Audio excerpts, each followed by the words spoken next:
Hello guys, welcome to Pakistani honest reaction. तो कैसे हैं आप सब? उम्मीद है आप सब बढ़िया होंगे और मजे में होंगे। मेरा नाम है मुदस्सिर, मैं हूं मुबशिर। सो गाइस, बहुत ही ज्यादा इंटरेस्टिंग वीडियो है। वीडियो का जो टाइटल है वो है top 5 best 125 CC bikes under 1 lakh in India. तो भाई साहब, 150 सीसी का बाइक पाकिस्तान में जो शुरू होता है वो है 3.5 लाख से शुरू होता है बिल्कुल। और जाता कहां तक है? तकरीबन 6 लाख का जो 125 सीसी का बाइक है वहां तक जाता है। मतलब मैं होंडा इनकी बात कर रहा हूँ, यामाहा वगैरह की। लेकिन इंडिया में आज हम देखने लगे हैं टॉप 5 बेस्ट बाइक्स 125 सीसी के, वो भी 1 लाख की प्राइस के अंदर। कैसे पॉसिबल है इतनी कम प्राइस में? और लुक इंडिया की बाइक्स की होती है अच्छी है। तो स्टार्ट। बहुत डिमांड आ रही थी इस वीडियो की क्योंकि 125 सीसी सेगमेंट में Glamour, super Splendor, Honda SP 125, Honda Shine, Hero Xtreme, TVS Rider, Pulsar 125, पता नहीं कितने हजारों बाइक्स है इंडियन मार्केट में। लेकिन इस वीडियो के लास्ट तक आपका सारा कंफ्यूजन दूर हो जाएगा कि कौन सी 125 सीसी बाइक आपके लिए सबसे बेस्ट है। इस वीडियो में मैं कम्यूटर बाइक्स और स्पोर्ट्स बाइक दोनों को अलग रखने वाला हूँ क्योंकि अक्सर दूसरे यूट्यूबर्स कम्यूटर और स्पोर्ट्स दोनों को मिलाकर एक ही रैंकिंग बनाते हैं। लेकिन मैं समझता हूँ कि जिन्हें कम्यूटर बाइक्स चाहिए उन्हें स्पोर्ट्स बाइक से कोई मतलब नहीं है और जिन्हें स्पोर्ट्स बाइक चाहिए उन्हें कम्यूटर बाइक से कोई मतलब नहीं है। इसलिए कम्यूटर और स्पोर्ट्स दोनों सेगमेंट्स में मैं अलग अलग से टॉप 3 बाइक्स आपको बताने वाला हूँ, वो भी 1 लाख के अंदर। गियर हेड्स पर आपका स्वागत है। गारंटी के साथ मैं आपको ये बात बोल सकता हूँ कि इस वीडियो के बाद आपको कोई दूसरी वीडियो देखने की जरूरत नहीं पड़ेगी। लेकिन उससे पहले वीडियो को लाइक और चैनल सब्सक्राइब करना मत भूलना। सबसे पहले हम कम्यूटर सेगमेंट की बाइक्स पर आते हैं। अगर आपका डेली 30 से 50 किलोमीटर तक का रनिंग रहता है और आपको एक ऐसी बाइक चाहिए जिसमें पिकअप की दिक्कत ना आए और माइलेज भी बहुत अच्छी मिले, तो मेरे हिसाब से ये टॉप 3 बाइक्स है जिन्हें आप कंसीडर कर सकते हैं। लेकिन इतना प्रोफेशनली मैं क्यों बोल रहा हूँ? मेरे हिसाब से ये टॉप 3 बाइक्स है जिन्हें आप आंख बंद करके ले सकते हो। अब ठीक लग रहा है। तीसरे नंबर पर पल्सर 125 आती है। मुझे पता है कि इसका डिजाइन थोड़ा स्पोर्टी सा है, पर है तो कम्यूटर बाइक ही। ये बाइक तीसरे नंबर पर इसलिए है क्योंकि इसमें जो 125 सीसी का इंजन मिलता है वो 11.8 PS की पावर के साथ 10.8 Nm की टॉर्क प्रोड्यूस करती है। इतना पावर सफिशिएंट होता है डेली राइड्स के लिए। सीधा माइलेज मैं आपको बताता हूँ, इतना परेशान नहीं करूंगा बाकी यूट्यूबर्स की तरह। 50 से 55 किलोमीटर पर लीटर तक की माइलेज ये बाइक ऑफर कर देती है। फ्यूल टैंक कैपेसिटी की अगर बात करें तो वो 15 लीटर की है। आगे डिस्क और पीछे ड्रम ब्रेक्स मिलते हैं और बजाज की बाइक है तो सर्विस कॉस्ट भी बहुत मिनिमल सी रहती है। देश के किसी कोने में आपको इसके स्पेयर पार्ट्स मिल जाएंगे। लेकिन पल्सर 125 के 2 वेरिएंट्स आते हैं। सस्ता वाला का नाम है पल्सर 125 नियॉन और महंगा वाला का नाम है पल्सर 125। दोनों बाइक्स में सिर्फ 7000 एक शोरूम का फर्क है। अब जाहिर सा बात है, जब दोनों में प्राइस का फर्क है तो पल्सर 125 में नियॉन के मुकाबले कुछ ज्यादा दिया गया होगा। नियॉन में जहां आपको सेमी डिजिटल मीटर मिलता है, वहीं पल्सर 125 में फुल्ली डिजिटल मीटर मिलता है। नियॉन में USB पोर्ट और इंजन के आगे काउल नहीं मिलता, जबकि पल्सर 125 में USB और काउल दोनों मिलता है। डिजाइन में भी थोड़ा सा फर्क है। लेकिन अगर आपको एक नो नॉनसेंस कम्यूटर बाइक चाहिए तो फिर आप पल्सर 125 नियॉन की तरफ जा सकते हैं, जो 79,000 एक शोरूम के प्राइस पर मिलती है। और अगर आपको कुछ फीचर्स भी चाहिए तो 7,000 रुपए बढ़ाकर मतलब 86,000 एक शोरूम में पल्सर 125 ले सकते हैं। लेकिन दूसरे नंबर पर आने वाली बाइक पल्सर 125 से भी एक लेवल ऊपर है। कम्यूटर सेगमेंट में दूसरे नंबर पर नन अदर देन हीरो की ग्लैमर क्लासिक और सुपर स्प्लेंडर आती है। बजाज पल्सर 125 के ऊपर मैंने इन दोनों बाइक्स को सिर्फ इसलिए रखा है क्योंकि हीरो के प्रोडक्ट्स की फिट एंड फिनिश बजाज के प्रोडक्ट से अक्सर अच्छी होती है। ऊपर से ग्लैमर क्लासिक और सुपर स्प्लेंडर में जो 125 सीसी का इंजन आता है वो 10.8 PS की मैक्सिमम पावर के साथ 10.6 Nm की टॉर्क प्रोड्यूस करती है। हाँ, पल्सर 125 के मुकाबले यहाँ 1 PS कम जरूर मिलता है, लेकिन माइलेज में भी बहुत फर्क है। एक तरफ पल्सर 125 मैक्सिमम 55 किलोमीटर पर लीटर की माइलेज ऑफर करती है, वहीं हीरो की ग्लैमर क्लासिक और सुपर स्प्लेंडर 65 किलोमीटर पर लीटर तक की माइलेज ऑफर कर देती है। कंपनी तो 69 किलोमीटर पर लीटर की माइलेज क्लेम करती है, लेकिन रियल लाइफ में मैंने जो नंबर्स देखे हैं वही आपको बताया। वैसे ग्लैमर क्लासिक की जगह मैं ग्लैमर एक्सटेक भी रख सकता था, पर पर्सनली मुझे ग्लैमर क्लासिक का डिजाइन सबसे बेस्ट लगता है। इस बात को आप ऐसे समझो, ग्लैमर एक्सटेक और super Splendor XTEC exactly same bikes है, बस डिजाइन में फर्क है। लेकिन जहां सुपर स्प्लेंडर एक्सटेक आपको 86,000 एक शोरूम की पड़ती है, वहीं ग्लैमर एक्सटेक आपको 3000 ज्यादा मतलब 89,000 एक शोरूम की पड़ती है। पर अगर हम नॉर्मल ग्लैमर क्लासिक की बात करें तो वो आपको सुपर स्प्लेंडर एक्सटेक से 1000 कम मतलब 84,000 एक शोरूम की मिल जाएगी। और अगर आपका बजट टाइट है तो इसका ड्रम वाला वेरिएंट भी आप देख सकते हैं जो 81,000 एक शोरूम के अराउंड पड़ेगा। पर एक नंबर पर जो कम्यूटर बाइक है हमारी लिस्ट में, उससे ज्यादा वैल्यू फॉर मनी मुझे नहीं लगता कोई और बाइक है। सही गेस किया आपने, मैं बात कर रहा हूँ होंडा SP 125 और शाइन 125 के बारे में। दोनों बाइक्स के डिस्क वाले वेरिएंट्स में डायरेक्ट 10,000 का फर्क है। लेकिन प्राइसिंग पर आने से पहले आपको ये बताता हूँ कि इन्हीं बाइक्स को मैंने एक नंबर पर क्यों रखा। देखो, रिलायबिलिटी के मामले में हीरो के बाइक्स भी बहुत अच्छे हैं, लेकिन जब हम होंडा जैसी जापानीज ब्रांड की बात करते हैं तो उनके इंजन की रिफाइनमेंट किसी और ही लेवल पर होती है। SP 125 और शाइन 125 में आपको एक्जैक्टली सेम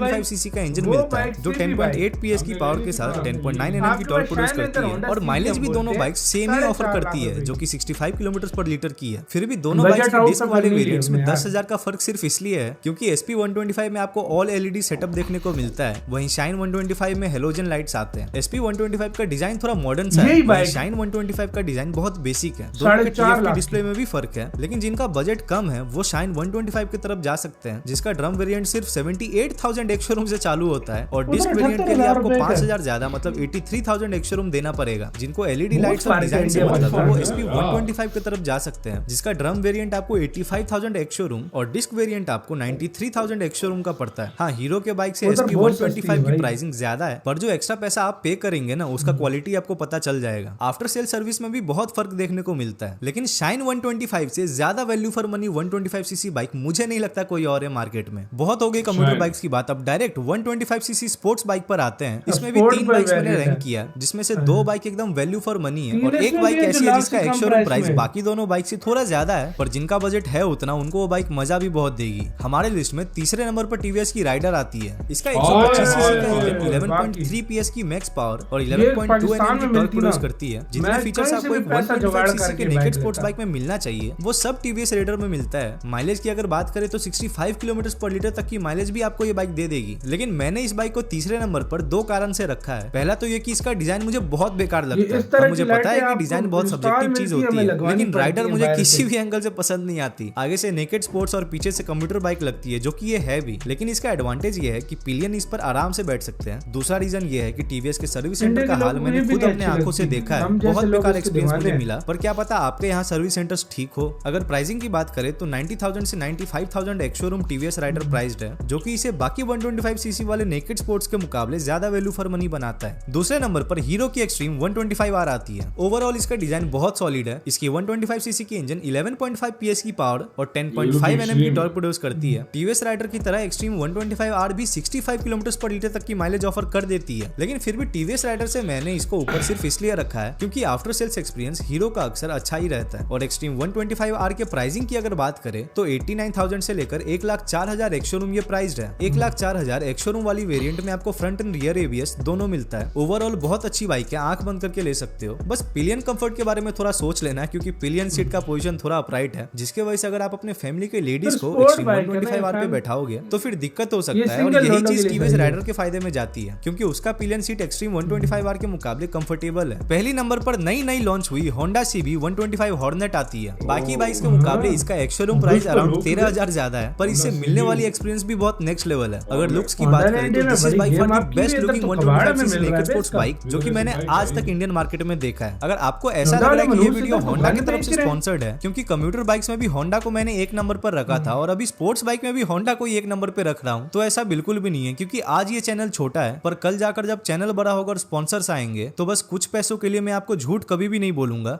ज्यादा पैसे लूंगा फिर। मजाक कर रहा था भाई। वैसे CB 125 हॉर्नेट की ओवरऑल लुक एक्सट्रीम 125R और TVS राइडर के मुकाबले बहुत प्रीमियम है, क्योंकि इसमें आपको USD फोक्स भी मिलते हैं। इसकी 125 सीसी की इंजन 11.5 PS की पावर के साथ 11.2 Nm की टॉर्क प्रोड्यूस करती है। अगर माइलेज की बात करें तो 60 किलोमीटर पर लीटर तक की माइलेज CB 125 हॉर्नेट ऑफर कर देती है। SP 125 और शाइन 125 की तरह यहाँ भी आफ्टर सेल्स एक्सपीरियंस और इंजन की रिफाइनमेंट एकदम टॉप नॉच है। सबसे लास्ट में अगर प्राइसिंग की बात करें तो 1,03,000 ये बाइक एक शोरूम प्राइस है, पर जिनको कॉलेज जाने के लिए एक sexy looking 125 CC naked sports bike चाहिए वो CB 125 हॉर्नेट की तरफ जा सकते हैं, नहीं तो हीरो एक्सट्रीम 125R तो यार वीडियो खत्म। लानत यार होंडा वाले तुम पे यार, सीरियसली मैं लानत भेजूंगा। इधर कबाड़ सा बाइक 6-6 लाख का दे रहे और उधर भाई 125 सीसी का इतना सेक्सी बाइक आप जाके भाई साहब लाख के अंडर दे रहे हैं। सबसे बड़ी बात ये कि जो लुक वाइज, जो मतलब क्वालिटी वाइज, जो स्पीड, सब कुछ ये हॉर्नेट टाइप की बाइक इधर लॉन्च कर दे तो ये मनहूस के बच्चे 7-8 लाख 9 लाख रुपए की हमें बेचेंगे। हम होंडा की 125 बोल रहे थे ना, जो 4,60,000 सीसी थी। खुद सोच, यही CB शाइन जो है वो इधर CB बोलते हैं इसको, इधर CB बोलते हैं। लेकिन वो ये इंडिया में कोई लेटेस्ट वर्जन है, हमारे पास थोड़ा भाई ओल्ड, हमारे पास वो इसमें बहुत चेंजिंग थी, लेकिन फिर इधर के मनहूस लोग वो लेते भी नहीं है। इधर वही उड़ता सांप ले रहे हैं लोग। सीडी 70 लेकिन और फिर वही 95। बात है, उड़ता हुआ सांप सस्ता मिलता है, वो थोड़े महंगे हैं तो कौन अफोर्ड नहीं कर सकते लोग। बिल्कुल। लेकिन फिर भी यार इंडिया में बहुत सस्ती हैं बाइक्स उस लिहाज से यार। बहुत इंडिया ज्यादा में हर कोई जो मिडिल क्लास है, गरीब है, जो भी है बाइक ले लेता है यार, एक स्टाइलिश बाइक ले लेता है वो। सही बोला। हाँ भाई, जो सही सीधी सी बोला है। बात है। आपके पास कौन सी हाँ। बाइक है या कौन सी बाइक लेना चाहते हो? आपकी फेवरेट बाइक इन बाइक में से कौन सी थी, या इन बाइक में से कौन सी बाइक आपके पास मौजूद है? कमेंट सेक्शन में जरूर अपना बताना। बहुत ज्यादा ख्याल रखना तो यार।